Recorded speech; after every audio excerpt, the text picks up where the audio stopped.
ఇస్తారు. 12 మంది శిష్యులు ఎవరు? చదువురాని వారు, చేపలు పట్టే జాలర్లు. వాళ్ళు ఈ రోజున దేవుని పరలోక రాజ్య పరమ రహస్యాలు అర్థమైంది అంటే దేవునిలో బాగా పెద్దవాళ్ళు అయిపోయారు, అధికంగా ఎదగబడ్డారు. కారణం ఏంటంటే ఆయన వెంట తిరుగుతున్నారు, ఆయన చెప్పినవన్నీ అర్థం చేసుకుంటున్నారు, ఆయన విశ్వసిస్తున్నారు.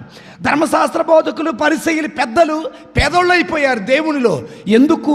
ప్రభుని వారు విశ్వసింపల, అర్థం కాల.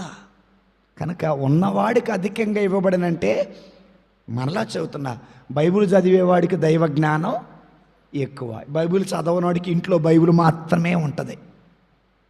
ప్రార్థన చేసేవాడికి దైవశక్తి ఎక్కువగా ఉంటుంది, ప్రార్థన చేయనోడికి దైవశక్తి ఏది ఉండదు. ప్రార్థన చేసేవాడికి దేవుడు తన పరమ రహస్యాలను తెలియచేస్తాడు, ప్రార్థన చేయని వాడికి ఏమీ తెలియచేయడు.